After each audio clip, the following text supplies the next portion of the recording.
that introduction. There were a lot of names in that bio. I'm so honored to be here today and to speak to you as part of the Women in Music series. I thought I'd begin by telling you a bit about my background as a musician and the path of my life so far. I am a musician and have thought of myself as such from pretty early on, beginning around age 13. Indeed, I recall a strange conversation with a fellow employee at McDonald's when I was in high school who asked me, "Why do you act like you do? And why do you have such a bad attitude when you're here?" I replied, "I'm a musician. I should be practicing right now." I didn't always know that I was or should be a musician. In fact, I had an existential crisis around age 13. I realized I didn't know what I should do with my life. So I asked my father, "Dad, what should I do with my life? What should I choose for a career?" He said, "Well, by the time you graduate from college, I think computers are going to be really big. I think you should go into that." This was in the mid-1980s, and oh, if he only knew how right he was in that prediction. I thought, great, problem solved. And I went to junior high school the next day, happy and content. But then around the third period, I sat down for band. I held my clarinet in my hands and I thought, what am I going to do about this? I've been playing for 4 years. At that time in my life, a 4-year investment in anything seemed huge, and I couldn't imagine not playing. Long story short, from that very moment, forever onward, I have pursued an unflagging, stubborn, perhaps stupid, but certainly a passionate devotion to music and a musical career. At age 17, I was accepted to attend the Interlochen Arts Academy, a specialized school for the arts in Michigan. From there, I pursued degrees at the Eastman School of Music in Rochester, New York. To me, the famed music schools of Eastman and Juilliard were like the Harvard and Yale of music schools.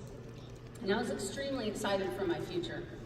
I planned, dreamed, and hoped for a professional music career, hopefully as a musician in a major orchestra. You know, Philadelphia, New York, Chicago, any of those would have been fine with me. I should mention, I think, since you are part of an organization that celebrates band, that though I conceived my future as an orchestral performer, band was a huge and formative part of my training and the experience that hooked me.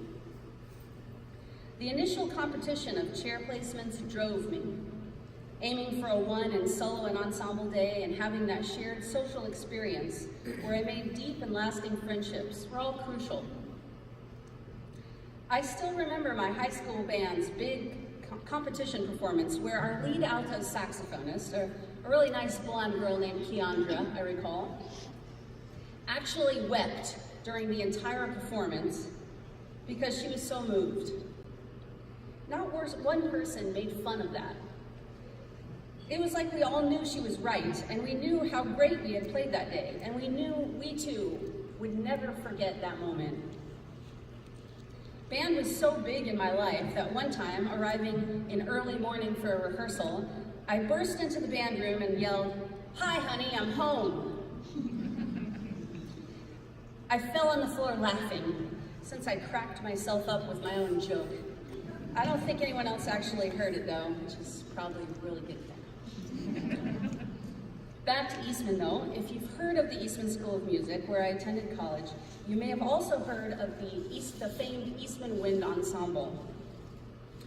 I may be partial, but that ensemble is still considered the premier wind band in the world, perhaps rivaled only by some of the top military bands. The ensemble set the bar beginning in the 1950s with the release of incomparable CD recordings, which I beg you to try to find if you can, with great band conductors Frederick Fennell and Donald Hunsberger. Fortunately for me, I got to work with both when I was there. There was one performance of the Eastman Wind Ensemble that I remember particularly well.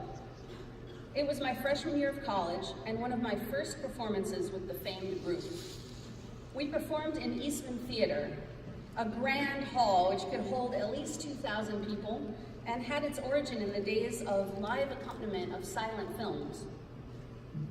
But as I looked out at the hall from the vantage point of the performer on the stage, I felt a blow. There were barely any people there. What the is everybody doing? I thought to myself. Are they at home doing their laundry?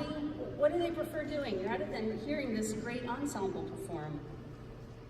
That evening planted a seed in my mind and perhaps would foreshadow issues I would notice later in my career as orchestras, professional bands, opera, theater, and live performance in general struggle to survive and compete in a changing world. Many of you are college students, and I want to speak to you directly now. You have a luxury right now that you don't realize will go away. That is the luxury of time. And specifically, I mean time for study. Time for fully immersing yourself in a field of study.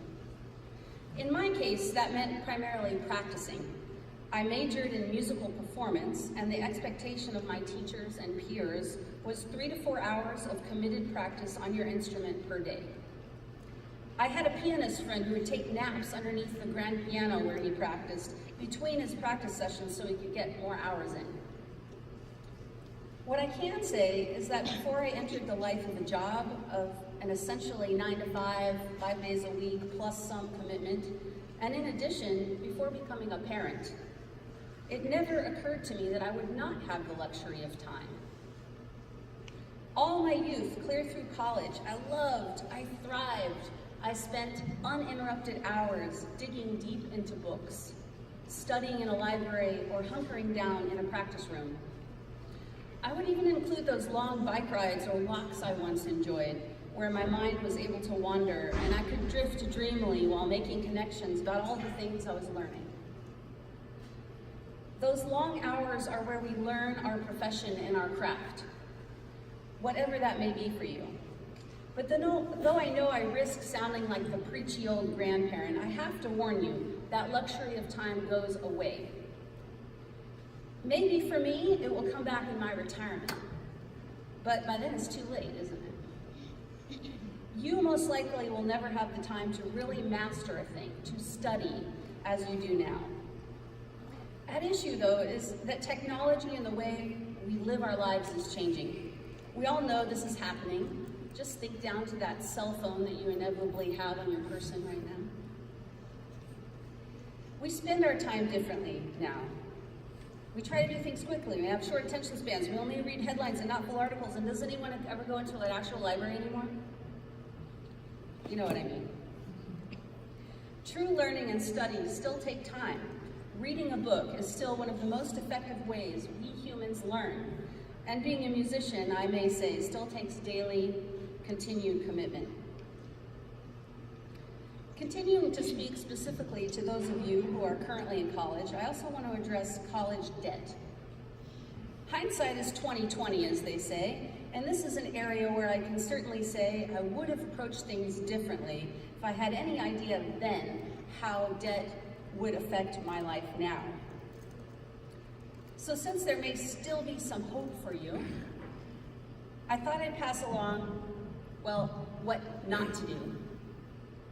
First off, my parents did not and probably were not able to plan or save financially for my college education. I don't know how many of you might be in a similar situation, but I'm guessing that would apply to some of you. Neither of my parents went to college, in fact, and didn't have an experience of what college was, how long it should take, and certainly no real concept of what it would cost. College costs also took off astronomically during my time in college, and that trend has continued. And my parents certainly couldn't have anticipated that. Since I was a determined musician and a straight-A student in high school, though, I decided for myself that I would be going to college no matter what. And I would get into the best college I could, and if I or my parents couldn't pay for it, well, then I'd just get loans. This is where I'd like to insert some ominous music, if I could. At the time I attended, in the 1990s, the Eastman School of Music's tuition per year was about $25,000.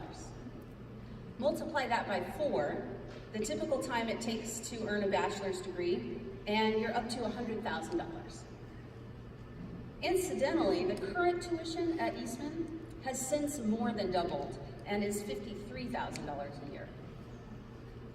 Well, I received a little scholarship money along with a $500 bookstore credit, but the majority of it was funded by taking loans. My thinking was this: if you get into Harvard or Yale, you go. You have to make it work. It's too big of an opportunity. Now add to that, it was pretty standard in my field to also get a master's degree, and then a few years later I tacked on a doctorate. I won't tell you exactly what my total college debt load is, but I will say this. I now also have a mortgage on a house out here. My total mortgage amount for a pretty nice house is less than my college debt.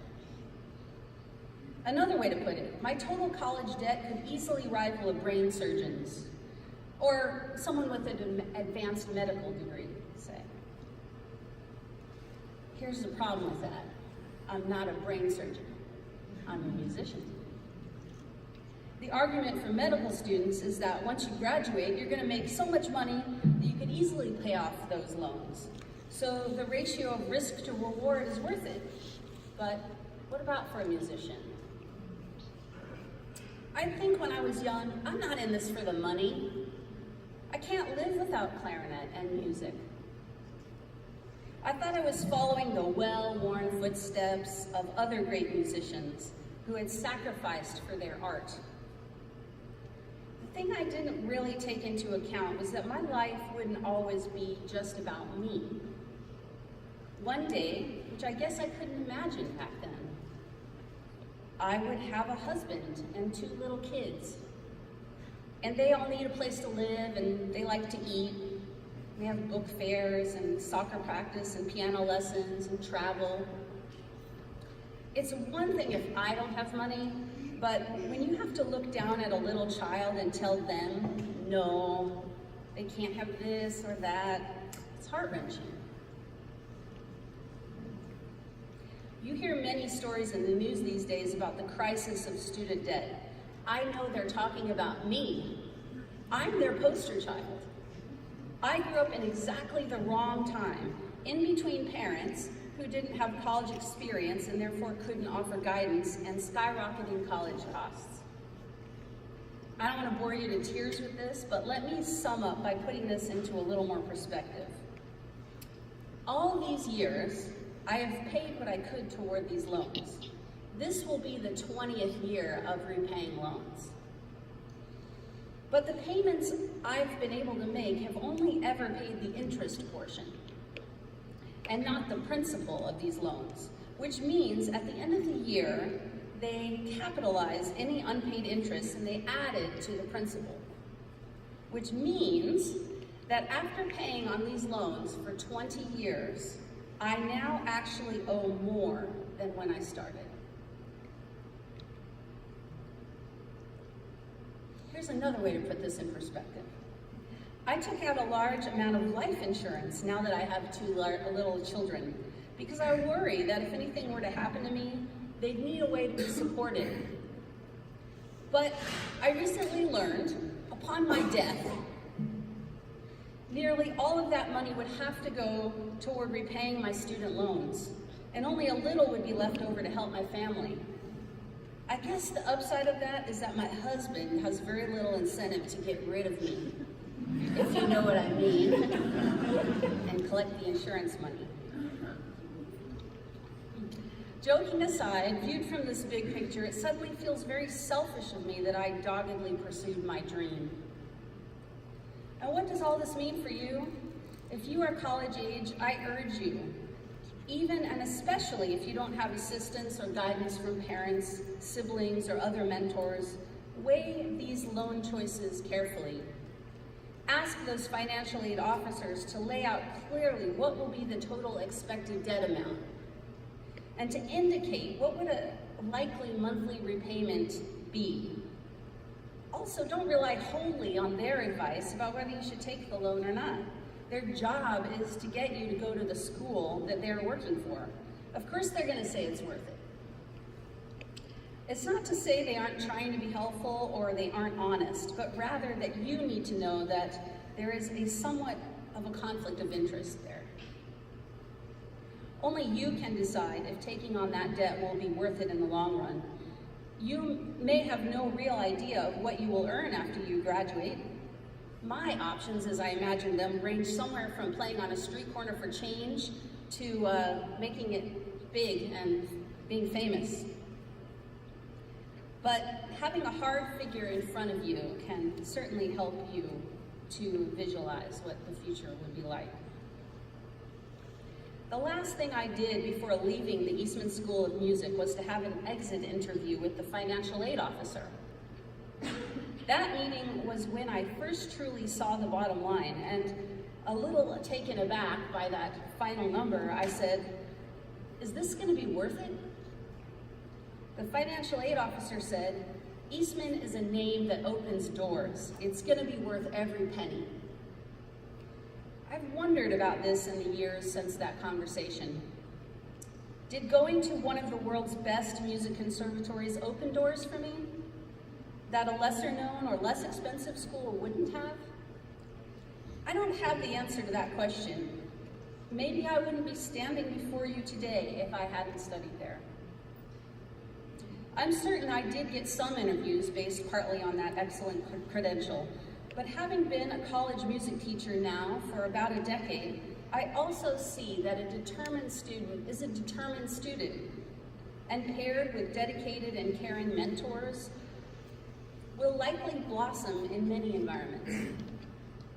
Certainly, the Eastman name did not help me on the audition circuit, which I'll tell you about in a moment.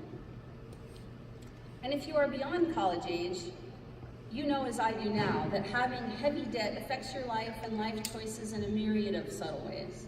You may delay buying a house, or worse, be rejected altogether for a mortgage loan. You may delay getting married or delay having children because you fear making ends meet. Well, post-graduation, music degrees in hand, I went out into the world and started taking as many auditions as I could. I moved to New York City and began freelancing to keep myself as active and growing professionally as I could, and I worked a part-time job. Over the course of many years, I took many auditions. In fact, I've taken so many auditions at this point that I have it down to a real science. I've succeeded here and there, but mostly failed.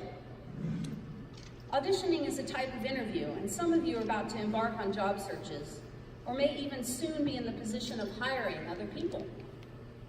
All this auditioning has led me to believe there are some serious faults in the hiring process of musicians, and I'd like to outline some ideas for alternatives.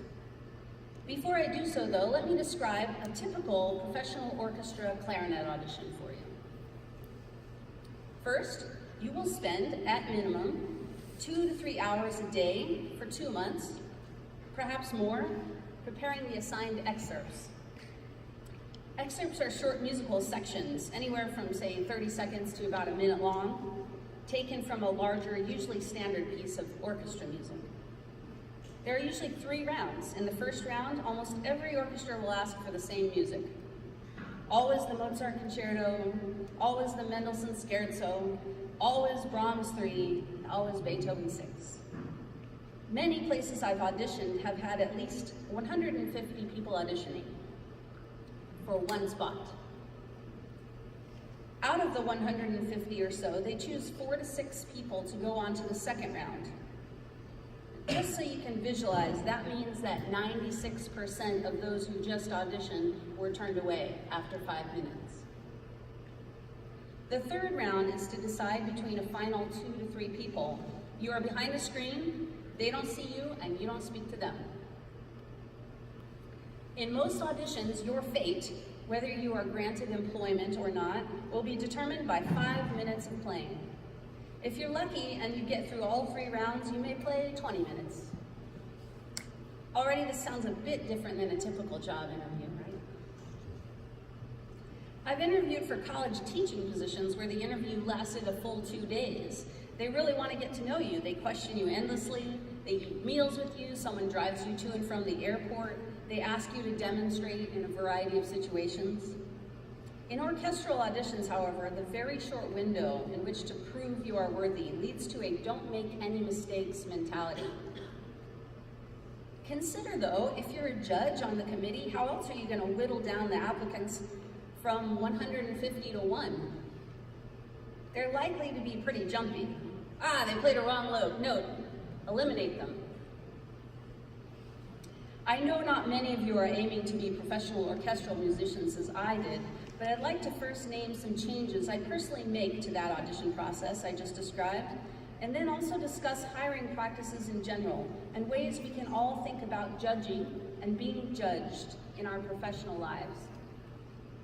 Here's my suggested revision to that standard orchestral audition. Round 1, choose 3 to 5 excerpts, except consider a fresh rotating list of pieces, especially other than the Mozart Concerto and Mendelssohn's Scherzo. There's a lot of other music out there. Be generous in passing people in this round. Rather than cutting 144 candidates and advancing 6, aim for a rate of more like 25 to 50% passing. Give these talented musicians who have practiced for months, hours, and years more than 4 minutes to demonstrate their artistry and show their strengths. Round 2, fine-tune the decision-making process.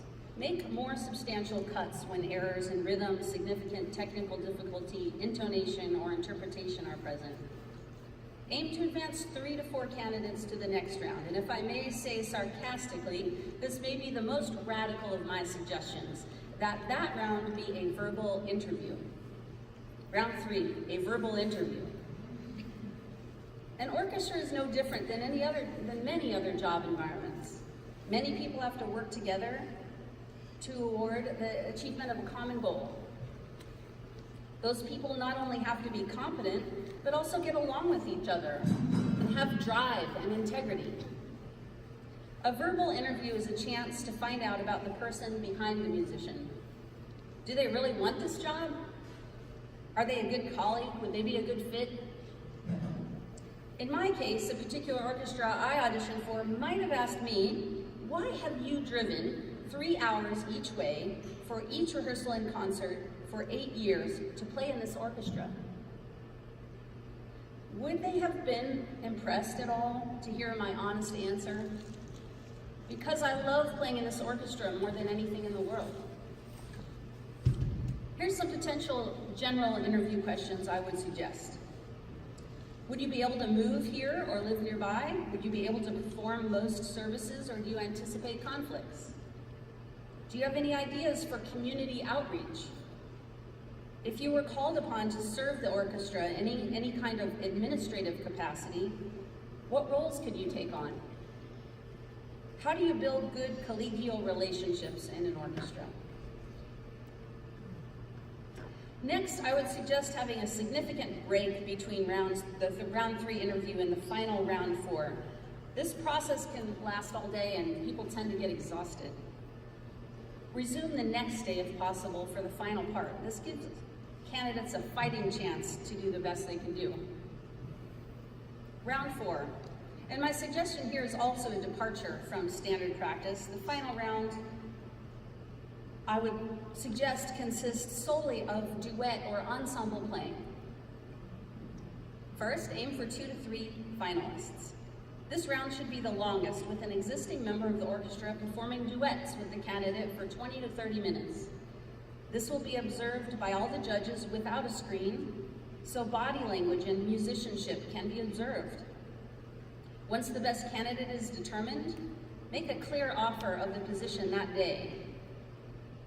You may not know this, but many orchestras hedge by asking several candidates to return and play trial concerts, effectively making several people put their lives on hold for 6 to 12 months.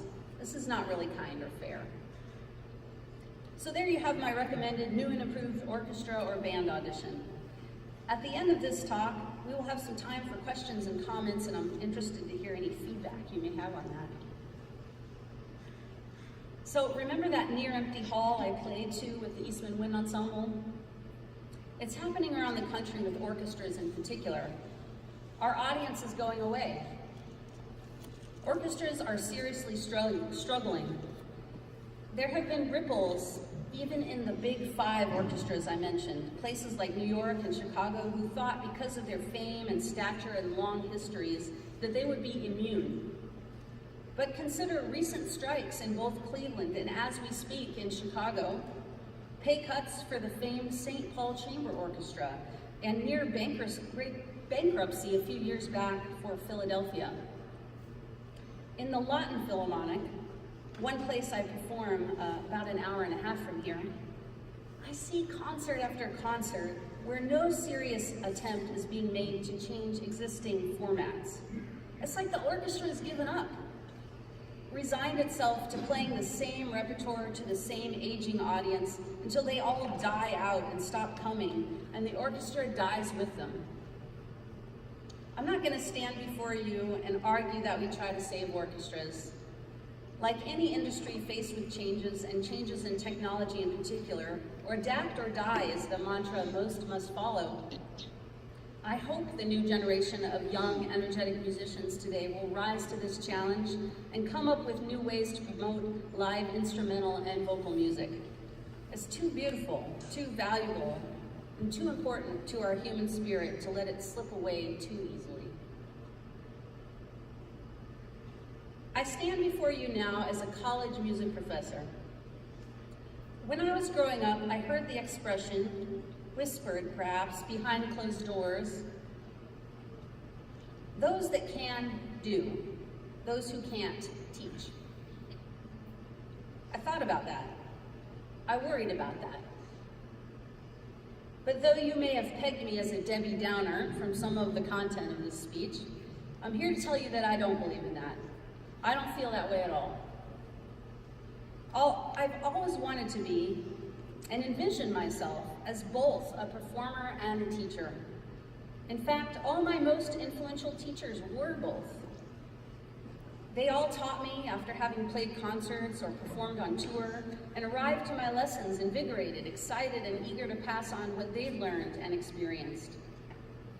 Yes, I wanted to be in the Chicago Symphony, but maybe since they're on strike this week, it's better that I'm not. This community here has openings and opportunities for me to present recitals, chamber music, and solo recitals, to collaborate with bands, orchestras, opera, and more. There's another saying, bloom where you're planted. I would say, regardless of the field that you are in, look around you at the community you exist within. It could be a small place or a giant city, but wherever that is, I bet there's something you can imagine there that's missing. No place is perfect. This is where we can look outward and with our skill sets, what we offer, and imagine what we can bring to our jobs and to our communities. There were many different choices I could have made along the way, but I think I became essentially who I was meant to be. If you're a college student, you may soon be out there on the interview or audition circuit. And not so long after that, you may find yourself on the other side. You may be the interviewer or on a hiring committee. You will be looking at other people and judging them. You will be deciding their fate. How can we not only get the best candidate, but judge people fairly? And I would add empathetically too, looking not only for demonstrated skills, but an ability to adapt and grow into a job. I came across a study of interview practices of a well-known tech company, I think it was Google, that showed that when people on a hiring committee were shown a stack of prospective candidates' resumes, the interviewers each picked the person that most resembled themselves. Those who had similar education or went to the same school, similar previous experience, or similar degrees or career paths, so forth. For comparison though, they also had each candidate apply by giving them a problem to solve, and to apply not by name but by number only. This presumably was to eliminate any possible preconceived prejudices that might come with ethnic or religious associations based on a person's name. Guess what? The candidates who best solved the problem were not the same ones who had been chosen by resume. That company learned and also exposed an important lesson. Unconscious biases can exist even within people with the best of intentions. If an interviewer went to Harvard and received a PhD, for example, they should not assume that other candidates who went to Harvard and received a PhD are automatically the best choice. If an interviewer or company truly wants the best person for the job, they must be open-minded enough to look carefully at a diverse body of applicants and have a hiring process that's able to reflect a person's actual skills and ability to do the job. I see these unconscious biases in the coverage of political candidates too. Have you noticed? If a black woman is running for president, let's say, it's automatically assumed that all or most black women will vote for her. Or if a candidate is Latino, it's automatically assumed they will get the quote-unquote Latino vote. It's perhaps a fact of human nature that we gravitate to those we think are like us and who will most understand us, and in a job environment be the best fit. Beware though. The company's study showed that the best, most talented candidates often were from surprising, unusual, perhaps totally different backgrounds, a much more diverse pool. I take from this that finding the best, most talented candidate requires a willingness to open our eyes to people who perhaps don't resemble you in the least. There's been a lot made recently of the Me Too movement. It may shock you to hear me say this, but it is a man's world out there. I never liked to think of my own career in these terms. I certainly always felt, when I was young, that as long as I worked my hardest and did my personal best, I would rise to the top. But 20 years or so in, I have to ask some hard questions. How many female principal clarinetists in orchestras are there really? How many female conductors? How many well-known female composers? It's not enough just for me to say I think it's felt unfair, or to say the number of times I've seen men, sometimes younger and or less experienced, get opportunities I was passed up for. No, I decided to get you some hard stats. Let's look at what I consider my field specifically, the orchestral clarinetist. I decided to look at this country's top orchestras, about 13 of them, and I included the top 5, of course: New York Philharmonic, Philadelphia, Boston, Chicago, and Cleveland. But I also included other mid and top tier orchestras like LA, Milwaukee, and Dallas, for example. How many of these have women as principal, meaning first chair clarinetists currently? 0. How many women were there in total, meaning looking at the whole clarinet section and not just the first chair? In total, 4. That equates to 7.7% women and 92.3% men in my field. So you can see it's not just a feeling I have. I mentioned that I've taken many auditions. In fact, out of those top 13 orchestras, I've auditioned for 8 of them. I knew the audition process to get into an orchestra was one of the most competitive there is.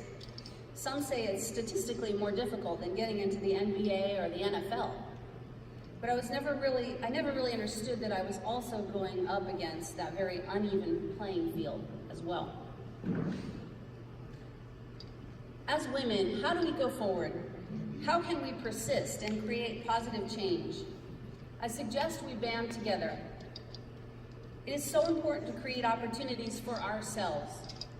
How about a women's orchestra? How about creating and attending more conferences of and for women? Or establishing groups for supporting women's advancement in the workplace? If there are boys' clubs, we must have women's clubs too. Create events that promote and put on display women and their achievements. Create women's organizations. Make a world for women too. We can't wait, ask nicely, hope, plead, and ask for men to make room for us. Let us make our own rooms, and let them see us in all our power and skill, creating and achieving on equal terms. Thank you again for this wonderful invitation to speak. And now that you know me intimately well, I hope you'll feel free to ask me any questions that you might have.